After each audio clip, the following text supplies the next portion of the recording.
Boa noite a todos, sejam todos muito bem-vindos, boa noite a todos que estão nos assistindo agora pelo Face. Nós vamos então estudar o capítulo 9 do Evangelho de João. O capítulo 9 do Evangelho de João, ele é interessante porque ele fica circulando todo ele apenas em um fato, que foi, para quem leu, ele fica circulando em torno da cura de um cego de nascença. Então quem leu aí sabe que todo o capítulo 9 gira em torno do capítulo 9 gira em torno da cura do cego de nascença. Esse capítulo ele é interessante porque ele mostra coisas que para nós às vezes passa desapercebido. E nós, por não lermos e não conhecermos a história do povo de Israel, existe um livro muito bom chamado A História do Povo Judeu, A História dos Judeus, foi escrito por Flávio Josefo. Vale a pena você ler esse livro, porque ele conta muito dos hábitos culturais do primeiro século do povo judeu. Então, é interessante você ler esse livro, se você quiser conhecer um pouco, e ajuda no entendimento da leitura da Bíblia. E o capítulo 9, ele traz muitas informações, que eram informações que traz consigo revelações do povo de Israel do primeiro século. Então, o capítulo 9, basicamente, é tudo isso. Eu vou ler os primeiros versículos para que a gente crie uma linha de raciocínio e eu explique para vocês o que eu acho que seja necessário explicar. Então vamos lá, João capítulo 9, o versículo 1 em diante diz assim. Eu vou pedir para que você preste atenção em algumas falas aqui, que você vai precisar entender o que está sendo dito aqui. João capítulo 9 diz assim: Caminhando Jesus, viu um homem cego de nascença. E os seus discípulos perguntaram: Mestre, quem pecou, este ou seus pais, para que nascesse cego? Preste atenção nessa pergunta. Quem pecou, ele ou seus pais, para que nascesse cego? Versículo 3, respondendo Jesus: Nem ele pecou, nem seus pais, mas foi para que se manifestem nele as obras de Deus. É necessário que façamos as obras daquele que me enviou. Preste atenção nessa expressão. Aquele que me enviou. Segura essa expressão aí. Enquanto é dia, a noite vem quando ninguém pode trabalhar. Enquanto estou no mundo, sou a luz do mundo. Dito isso, cuspiu na terra e, tendo feito lodo com a saliva, aplicou aos olhos do cego, dizendo-lhe: Vai, lava-te no tanque de Siloé, que quer dizer enviado. Ele foi, lavou-se e voltou vendo. Nós temos aqui um acontecimento extraordinário que para nós é apenas uma informação religiosa, e eu sempre tenho batido nessa tecla: leiam a Bíblia e façam perguntas. O que isso significa? Se vocês observarem, eu sempre trabalho com perguntas. Por que isso está sendo dito? O que isso significa? O porquê que isso está acontecendo? Como aconteceu? Isso nos ajuda a interpretar as Escrituras e nos ajuda a entender o que o texto de fato está dizendo. Quando Jesus cura esse homem, os homens fluentes da época, os fariseus, aqueles que conheciam a Torá, que conheciam a palavra de Deus, perguntaram para ele quem foi que o curou. E ele disse: Eu não sei quem me curou, eu era cego de nascença, eu era mendigo, e eu sei que agora vejo. Eles pegaram esse homem, levaram esse homem até os seus pais, e os seus pais, vendo que ele havia sido curado, os seus pais se acovardaram e disseram: Nós não sabemos por que ele foi curado, pergunte para ele já é adulto. Eles perguntaram e ele de novo respondeu: Um homem me curou e eu não sei. E era justamente num dia de sábado, porque era proibido curar no dia de sábado. E no capítulo 9 diz que eles disseram, falando para o homem cego, que quem é de Deus não poderia curar no sábado. Para eles, obedecer à religião era mais importante do que curar uma pessoa. Isso é a diferença entre religiosidade, quando a religiosidade está acima das pessoas, e a espiritualidade sadia, quando Jesus passou por cima do dia de sábado e curou um homem. Jesus quebra uma lei para curar alguém. A religião, eles mantêm a lei para quebrar as pessoas. Aí eles perguntam para ele e ele diz: Eu não sei. E eles perguntam de novo. Aí eles começam a fazer inquirir esse homem, ficar perguntando, com perguntas para ele. E ele dizia: Eu não sei. Eu que não sei nada, eu só sei que agora eu vejo. E eles disseram: mas esse homem é de Deus ou não é? E começou essa pergunta. Ele disse: olha, somente quem é de Deus pode fazer as coisas que esse homem fez. Aí eles mandam ele embora, xingam ele.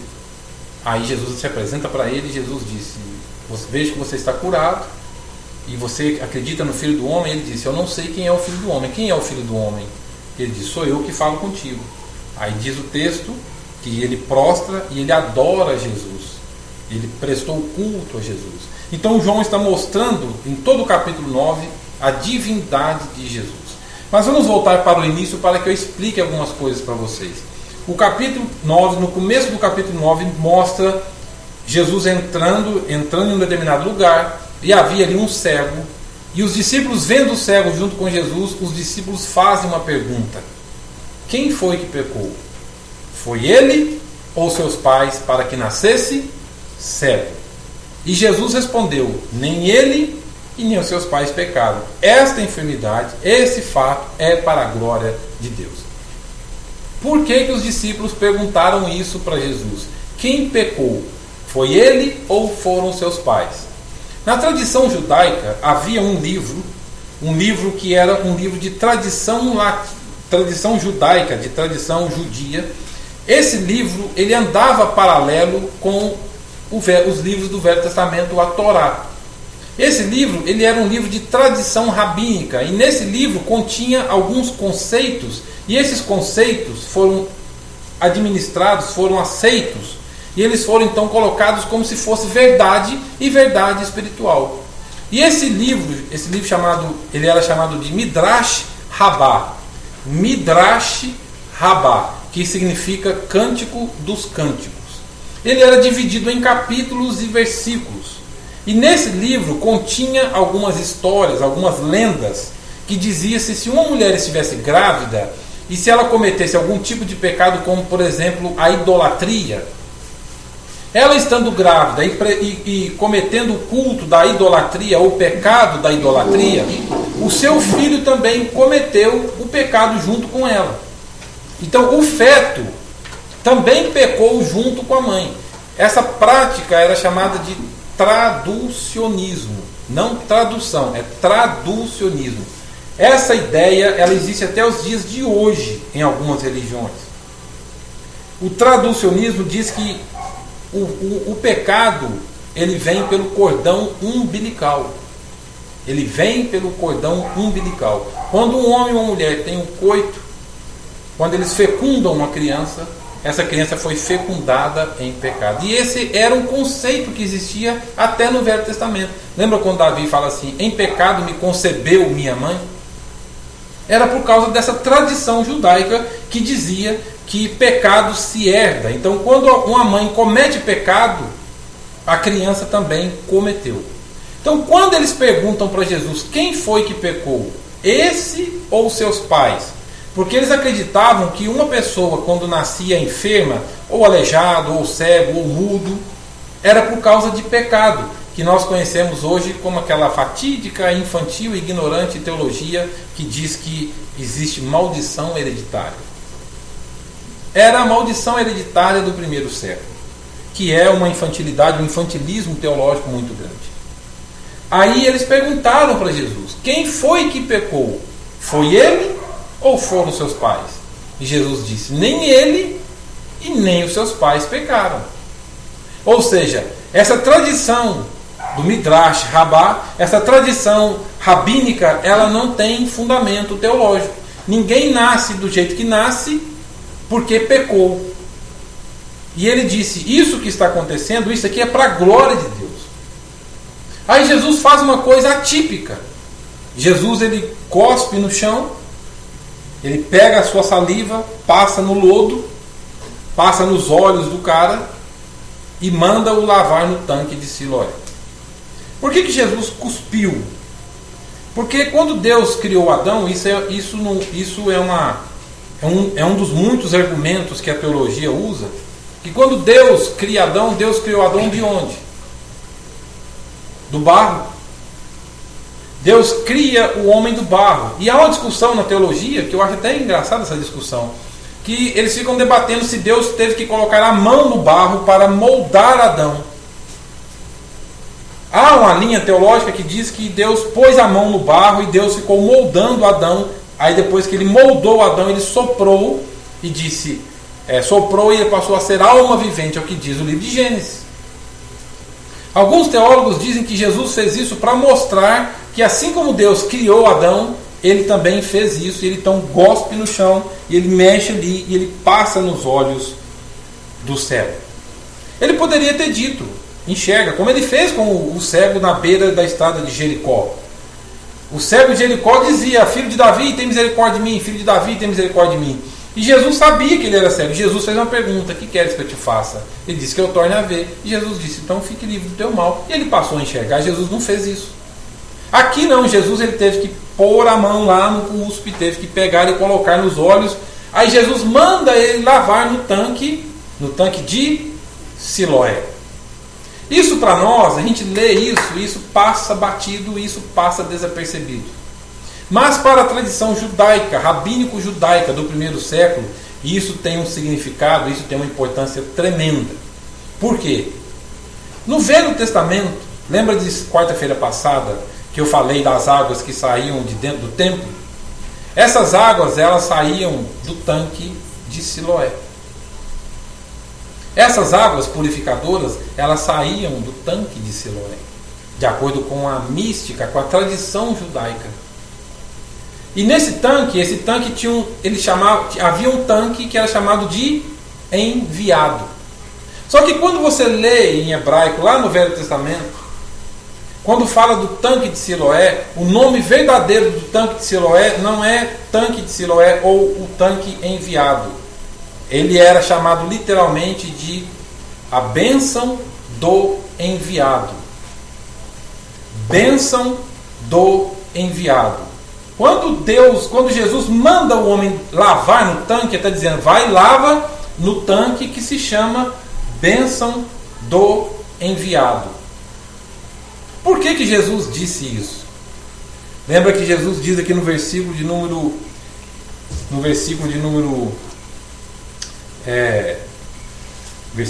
4, que eu falei, guarda essa expressão aqui. Ele disse assim, é necessário que façamos as obras daquele que me enviou. Jesus disse isso proposital. É necessário que façamos as obras daquele que me enviou. Ele já deu a dica para os discípulos ali. Necessário que façamos as obras daquele que me enviou. Eles estavam em um lugar onde existia um tanque que era chamado de a bênção do enviado, ou tanque de Siloé. Aí Jesus diz assim, vai e lava-te no tanque do enviado. E quem que era o enviado? Era Cristo. Por isso que ele diz, convém que façamos as obras daquele que me enviou. Agora, por que Jesus disse isso? Façamos as obras daquele que me enviou. Jesus curou um cego de nascença. Se você ver o capítulo 9, quando o paralítico, quando o cego está dando explicações da sua cura, ele diz assim, no capítulo 9, capítulo 9, ele diz assim, versículo 31, versículo 33, capítulo 9, versículo 33. Se este homem não fosse de Deus, não poderia ter feito. Versículo 31. Sabemos que Deus não atende a pecadores, mas pelo contrário, se alguém teme a Deus e pratica a sua vontade, a este atende. Eles acreditavam que Deus não atendia pecadores. E ele então disse, olha, esse homem só faz isso. Isso não é verdade que Deus não atende pecadores. Isso aqui é a tradição do Midrash Rabbah. O Midrash Rabbah dizia, Deus não atende pecadores. Aí ele responde no versículo 33, se esse homem não fosse de Deus, ele não teria feito isso. Aí eles o insultam, e diz no versículo 34, eles retrucaram, tu és nascido todo em pecado. Entendeu por que ele está dizendo isso? Você é nascido todo em pecado, e nos ensina a nós, e o expulsaram. O que eles quiseram dizer com isso? Eles estavam dizendo, você você nasceu em pecado, sua mãe te fez pecador no ventre. E ele disse, olha, esse homem só fez isso porque ele é Deus. Agora, por que Jesus curou um homem de cegueira e o manda? Olha para você ver como é que Jesus é interessante. Era sábado, cego de nascença, um tanque historicamente importante para o povo de Israel, chamado bênção do enviado ou enviado. Jesus cura o cego e manda-o e fala assim, eu vou fazer a obra daquele que me enviou e eu vou mandar esse homem lavar no tanque de Siloé. Quando Jesus ele começa o seu ministério, ele entra no templo, e ao entrar no templo, ele recebe um manuscrito. Gente, para vocês entenderem isso, vocês têm que ler Bíblia. Se não ler Bíblia, não tem jeito. Quando ele entra no templo, ele recebe um manuscrito. E ele abre o manuscrito, e ele abriu proposital esse manuscrito. E ele abre lá em Isaías, no capítulo 61, e Lucas, no capítulo 4, nos conta esta história. Quer ver? Abra sua Bíblia aí para você ver Lucas, capítulo 4. É só você voltar algumas páginas aí. Lucas, capítulo 4, que está falando do começo do ministério de Jesus. Lucas, capítulo 4. Lucas, capítulo 4, versículo 16. Acharam aí? Lucas, capítulo 4, versículo 16. Indo para Nazaré, onde fora criado, entrou num sábado. De novo parece o sábado aí. O sábado era um problema para os judeus, porque era um dia santo. O sábado era um dia santo, não se podia fazer nada no sábado, nada. Se você estivesse andando com a sua família e alguém da sua família caísse num buraco, quem caía no buraco sabia que não iria ser resgatado, porque era no sábado, e quem deixou a família cair ou quem viu cair no buraco também não fazia nada, só ia no domingo resgatar a pessoa. Então não se fazia absolutamente nada no sábado. Aí Jesus propositalmente entra na sinagoga num dia de sábado e diz, na sinagoga, segundo o seu costume, ele fazia isso diariamente, e levantou-se para ler. Então lhe deram o livro do profeta Isaías, e abrindo o livro, ele achou, porque ele procurou, achou-se para ler, achou o lugar onde estava escrito. Preste atenção, é uma referência a uma profecia do Velho Testamento. O Espírito do Senhor está sobre mim, pelo que me ungiu para evangelizar os pobres. Enviou-me, entendeu aí? Enviou-me para proclamar libertação aos cativos e restauração da vista aos cegos, para pôr em liberdade os oprimidos. Entendeu por que Jesus fez o que fez? Olha para você ver a dramaticidade por trás dessa atitude de Jesus. Ele entra num dia de sábado, num dia santo, para o judeu. Ele vai ler, ele pega o manuscrito de Isaías, ele procura e vai justamente lá em Isaías capítulo 61. Quando Jesus fala para Isaías, o Espírito do Senhor está sobre mim, porque ele me ungiu e me enviou. Aí ele diz, convém que façamos as obras daquele que me enviou. Tudo tem conexão isso aí. E ele diz, pelo que me enviou para dar vista aos cegos. Por que Jesus disse isso? Quem foi curado, eu já perguntei isso aqui algumas vezes. Quem foi curado de cegueira no Velho Testamento? Ninguém. Ninguém nunca fora curado de cegueira no Velho Testamento. Ninguém. Por quê? Porque existia uma profecia linear que dizia, quando o verdadeiro Messias, o verdadeiro Cristo se manifestar, somente Ele irá fazer determinados milagres. E um deles era dar vista aos cegos. Então todo judeu conhecedor da história rabínica, sabia que todo judeu sabia. É igual nós sabemos que quando Jesus voltar, o que a Bíblia fala? Todo olho o verá. Então, se parecer alguém dizendo Jesus está lá não sei aonde, ninguém viu, só eles que viram, não é Jesus. Porque a Bíblia diz que todo olho o verá. Esta é uma certeza que nós temos. Todo olho verá, todo joelho se dobrará e toda língua confessará. Todo mundo vai ver ao mesmo tempo. Não é uma espaçonave que passa não sei aonde, fulano, um estado inteiro viu uma nave, mas só aquele lugar, nós não vimos. Não, quando Jesus voltar, isso é uma garantia que temos. Todo olho o verá. Eles tinham essa garantia, que quando Jesus viesse, ele iria dar vista aos cegos. Agora volte para João, capítulo 9. Jesus entra num dia de sábado, tem um cego de nascença. Um cego de nascença.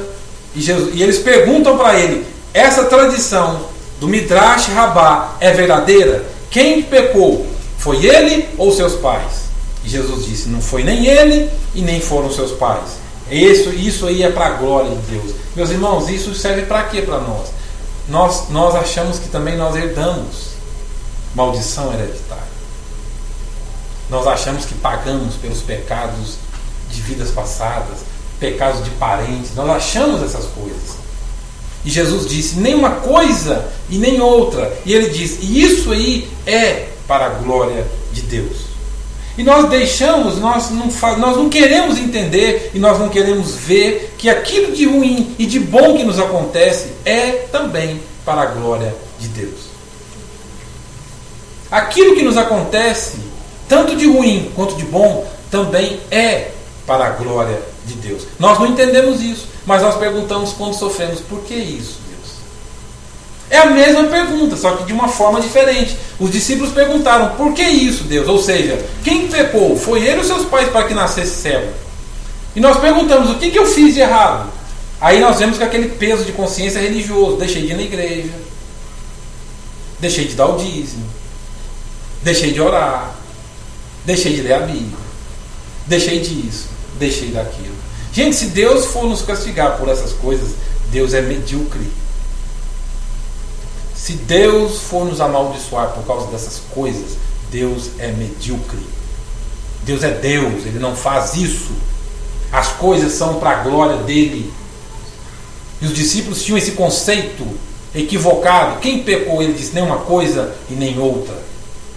Isso aqui é para a glória de Deus. Isso aqui é para a glória de Deus. Então vai, lava-te no tanque da bênção do enviado. E por isso que ele foi lá. E ele se lavou e voltou vendo.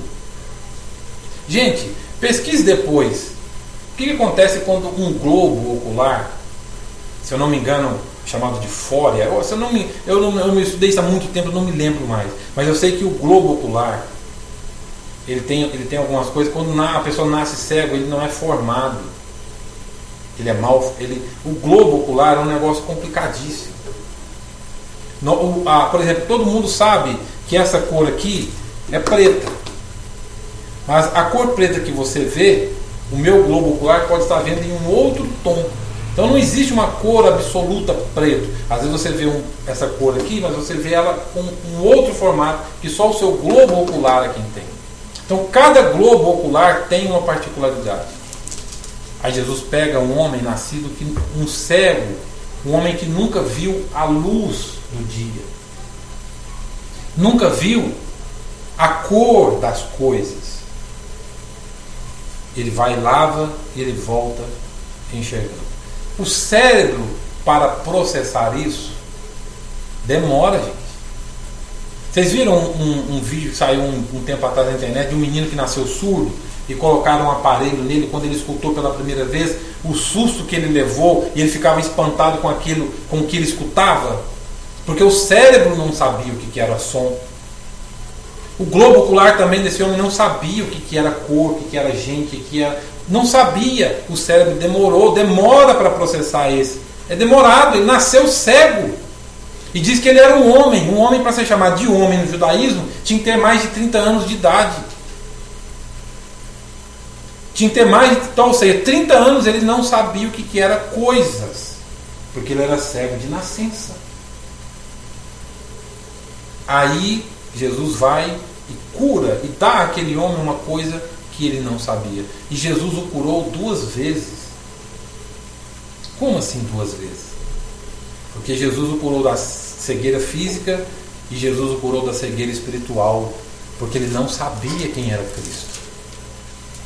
Aqui nós temos uma ironia de Cristo, que bem sutil, mas nós temos uma ironia. Veja o que diz o capítulo 9 do Evangelho de João. Voltemos para João. João capítulo 9, versículo 35 em diante.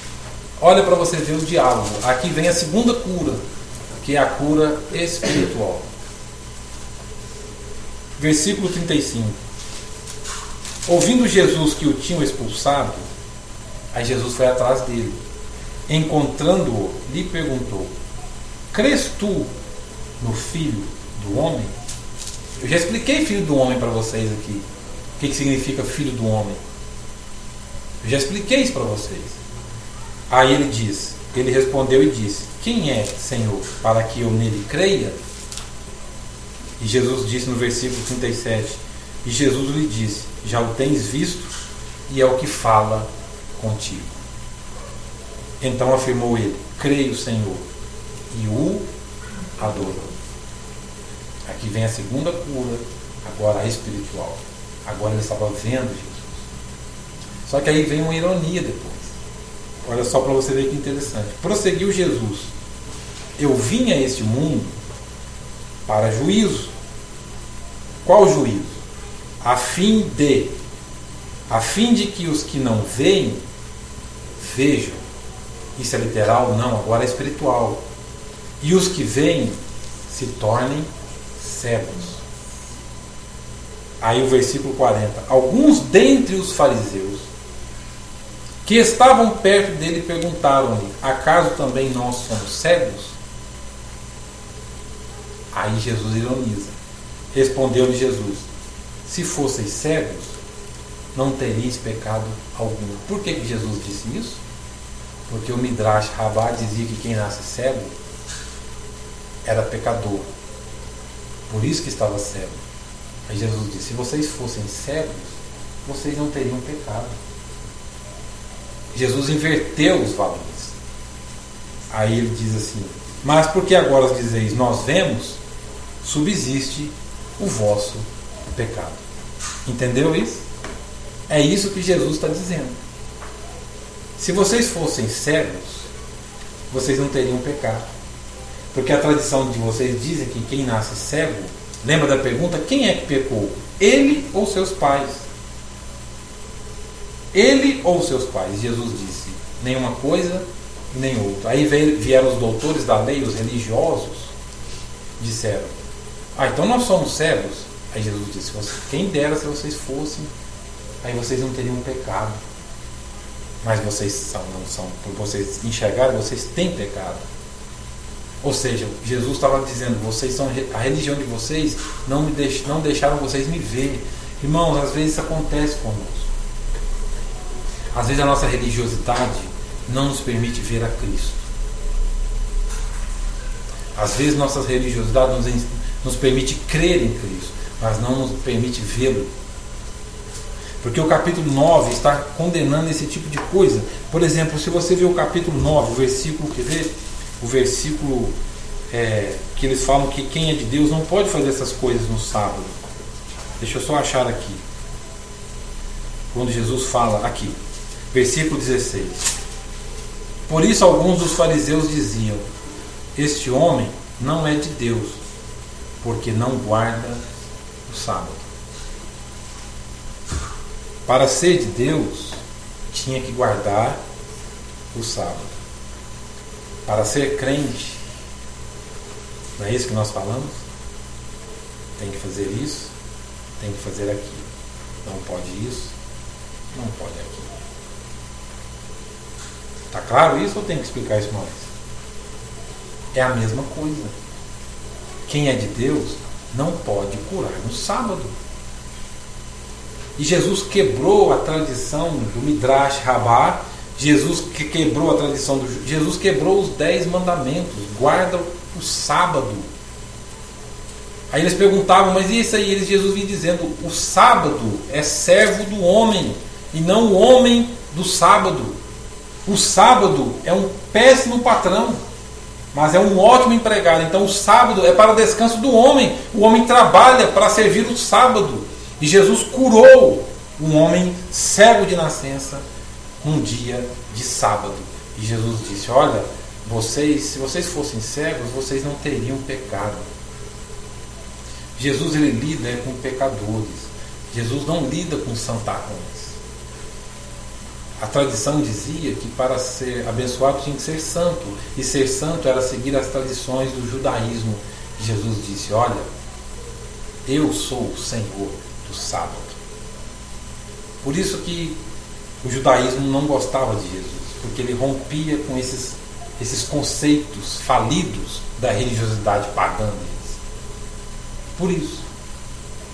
E aqui Jesus ele olha para o cego e ele diz, você reconhece o Filho do Homem? Ele diz, eu quero ver esse Filho do Homem. Sou eu o que falo contigo. Ele prostrou e o adorou. Essa é a atitude de alguém que viu a Cristo. Que viu a Cristo, não literalmente apenas, mas que viu a Cristo pela fé. Ele adora a Deus. O problema é que o nosso conceito de adoração é quando nós vamos na igreja domingo à noite e nós cantamos. E as pessoas falam, vamos colocar de pé, vamos adorar o Senhor. Esse é o problema. Nós achamos que adoração é isso, é cantar. Não estou dizendo que está errado.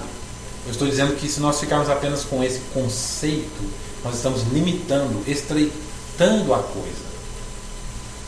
Diz o texto que ele prostrou. A palavra grega, o verbo grego é proskinel. Ele prostrou-se diante de Deus. Ele adorou diante de Deus. Foi assim com Abraão, o pai da fé. Quando viu Deus, ele prostrou e adorou a Deus. Foi assim com Manoá, pai de Sansão. Essa história de Manoá, o pai de Sansão, é interessante. Porque aparece um anjo, e o anjo fala com Manoá. E ele fala assim, a sua mulher terá um filho, e você irá fazê-lo nazireu. Terá o voto de nazireu, do nazireado.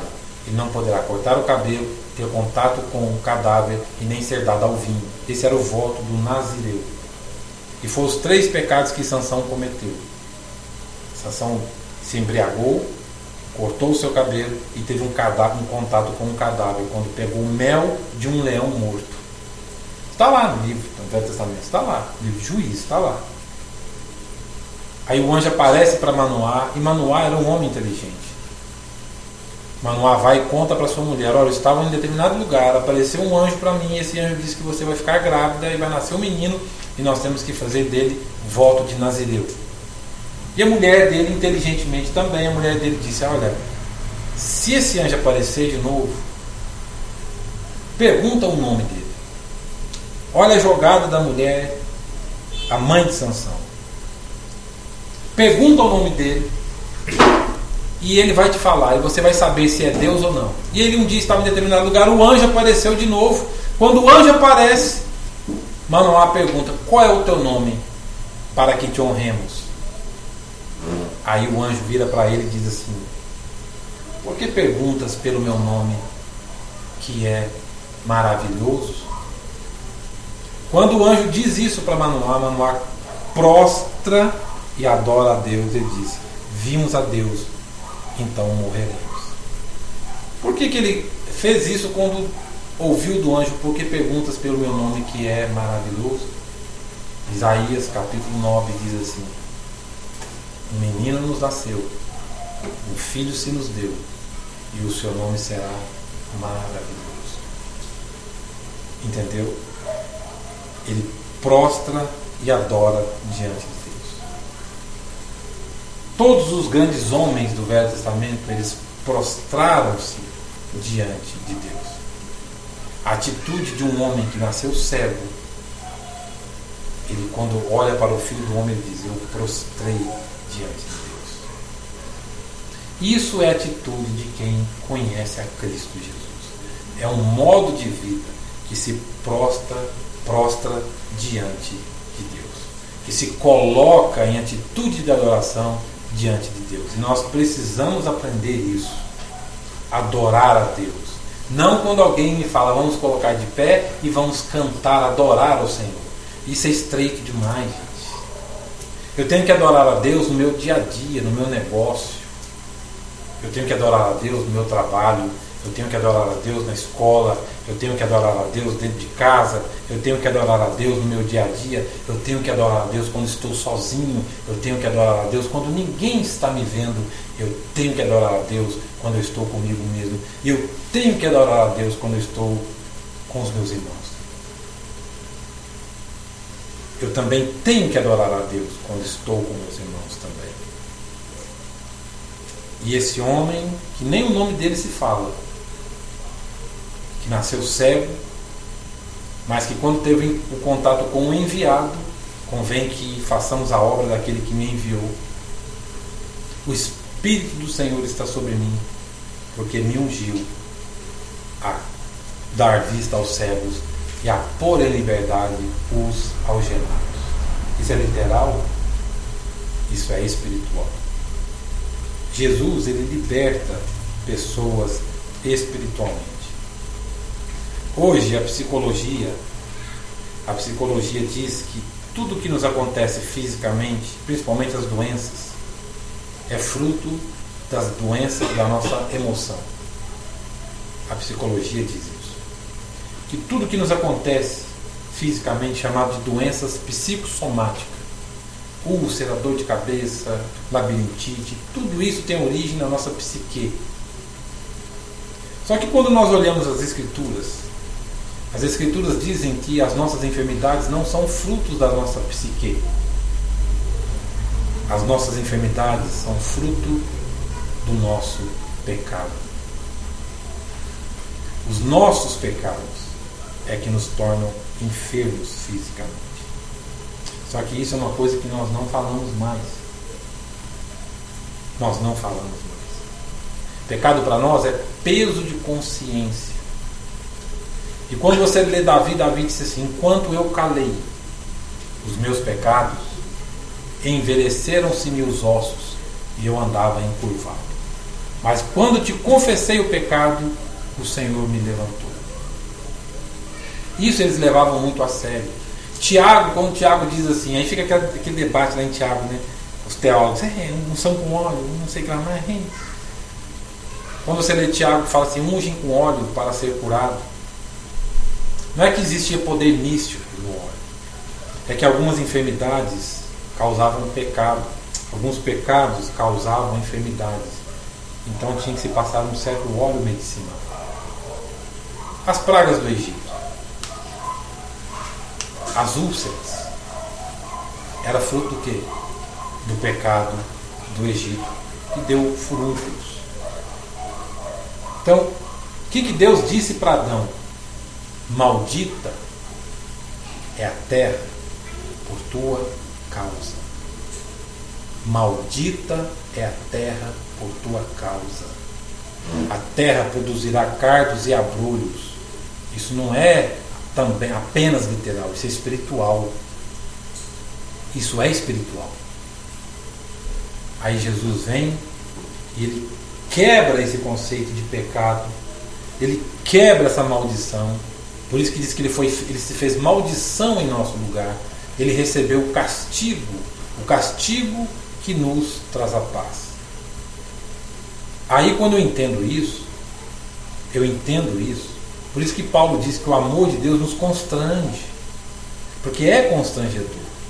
Só que nós não sabemos, a nossa cultura não sabe valorizar isso. Nós olhamos para Cristo como o Cristo de calendário, aquele com a mão assim, com o cabelo escovado, olhando para cima. Ou então aquele desenho, meu Deus, ridículo, de uma ou duas mãos segurando o mundo. Não é isso? Nós gostamos dessas coisas. Só que nós não entendemos isso teologicamente. Jesus, Ele nos perdoou para nos curar. E a cura passa pela emoção também. Só que nós não entendemos isso. Nós queremos ser abençoados, mas nós não queremos entender o porquê que nós somos abençoados. Nós não queremos. Por isso que Jesus disse: eu sou, no capítulo 10, a luz do mundo. E nós já estudamos o capítulo 10. Jesus disse: eu sou a luz do mundo. Entendeu? Por essa razão, Cristo, ele quando entra na vida de alguém, ele entra em todas as áreas. Se nós acharmos que nós nos convertemos para nos tornar crentes evangélicos, isso é apequenar demais o ministério do Messias. Se nós acharmos que nós convertemos para nos tornar católicos, espíritas, ou seja, o que quer que seja, isso é apequenar demais o Evangelho. Conhecer a Cristo é se tornar como Ele é. Ser depois imitadores de Deus. Imitar a Cristo. É muito mais amplo, muito mais alto, muito mais largo, muito mais profundo. Muito mais profundo. O cego, que nem o nome dele diz, ele quando olhou para Jesus e o viu como filho do homem, ele se prostrou. Nós temos que aprender a nos prostrar. Não é literalmente apenas, mas é nos prostrar com o que somos. Prostrar-se diante de Deus quando eu trabalho. Prostrar-me diante de Deus quando eu faço negócios, sem querer passar a perna em alguém. Aí eu estou prostrando diante dele. Prostrar diante de Deus quando eu não preciso colar na escola. Prostrar-me diante de Deus quando eu sou honesto, não por uma questão de ética, não porque a igreja fala que eu tenho que ser, não é por causa disso. As coisas certas que eu faço não é porque a minha igreja manda eu fazer. Minha igreja não precisa mandar eu fazer nada. Nós temos que fazer porque nós conhecemos a Cristo. Eu sei quem Ele é. Eu sei quem Ele é. Foi aquilo que a mulher de José, a mulher do faraó, disse para José: ninguém está nos vendo. Lembra disso? Lá no Velho Testamento, no livro de Gênesis. Ninguém está nos vendo. E José disse: ninguém está nos vendo. Mas Ele está. Ele está. Deus está. Ele está. Por causa disso. Simples assim. Então, isso é uma questão de modo de vida. Quando nós adoramos a Deus. Então o capítulo 9 ele é interessante demais por essas verdades. Porque ele nos ajuda a tirar essas escamas que nós temos nos olhos e nós não entendemos certas coisas. Leiam a Bíblia, leiam o Velho Testamento, façam paralelos, comparem, façam perguntas. Isso vai ajudar você. Isso vai te ajudar a você entender as coisas como elas são. E vai te ajudar a enxergar a Cristo com uma ótica diferente. E Cristo é muito belo. Há muita beleza em Cristo. E nós temos que descobrir essas belezas. Se você não ler isso e se não mexe com você, está empedernido demais. Porque quando eu leio essas coisas, eu sei disso, não porque eu fiz teologia, eu sei porque meus olhos olham para isso, veem isso, e eu consigo alimentar a minha alma com essas verdades. Saber que Cristo é Cristo. Porque quem não sabe que Cristo é Cristo, lê isso, passa batido. E não tem importância nenhuma. Leia, vejam Cristo, leiam as Escrituras, leiam o Novo Testamento. Eu tenho certeza que você vai crescer em muito, e você vai aprender.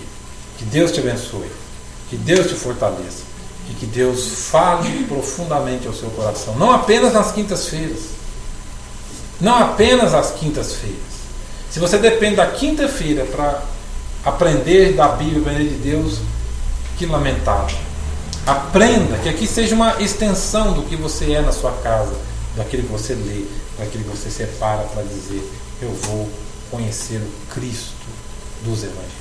Aí sim, tenho certeza que você irá progredir assustadoramente, profundamente. Que Deus te abençoe. Vamos orar? Vamos orar, pedir a Deus que Ele, na sua misericórdia, tire de nós toda cegueira espiritual. que Ele tire de nós toda cegueira e se revele a nós como o Filho do Homem, que era o título preferido de Jesus, o Filho do Homem. Eu expliquei que essa expressão era usada no Velho Testamento. Quando Jesus vinha, ele também era chamado de Filho do Homem. O Deus do Velho Testamento era chamado de o Filho do Homem. E ele diz para o cego: você crê no Filho do Homem? Ele diz: creio, mas eu quero vê-lo para honrá-lo. Ele diz: sou eu que falo contigo. Ele disse: eu creio, e prostrou. Prostre o seu coração diante do Filho do Homem. Que o Filho do Homem não seja um conceito religioso que você aprendeu. Que o Filho do Homem não seja uma lição que você aprendeu. Que o Filho do Homem seja uma verdade viva dentro de você, dentro de nós, para a glória de Deus. Vamos orar. Querido Deus, glorificado seja o teu santo nome, porque tu és o Deus verdadeiro, o Deus que é Cristo, o Messias, o enviado, o Deus que perdoa pecados, o Deus que conserta vidas, o Deus que nivela pessoas, o Deus que estrutura emoções, o Deus que traz libertação aos cativos. Graças te damos, Jesus, por essa verdade insofismável que existe no Senhor, que somente o Senhor a detém. Obrigado porque essa verdade nós temos em Ti. Que o Senhor nos abençoe e nos ajude a vivermos uma vida de adoração. Que o Senhor nos abençoe e que nos ajude a vivermos uma vida de, ó Deus, de culto como modo de vida, não como uma atividade de fim de semana, no domingo de manhã e no domingo à noite. Que culto em nós seja em nós e não para nós quando vamos ao templo, mas que seja em nós, porque nós precisamos adquirir a maturidade que não necessitamos de templo para te adorar. Nós somos esse templo. Assim como aquele cego foi expulso pelos doutores da lei, da espiritualidade, e o Senhor estava do lado de fora esperando ele, e o Senhor se revelou, e ele, sem estar em um santo lugar, ele te adorou. E nos ajude a te adorar quando não estamos nos ditos santos lugares. Que a nossa vida seja de adoração, independentemente do lugar que estejamos. Nós te pedimos assim, para a honra e para a glória de Cristo Jesus. Em nome de Jesus, amém e amém.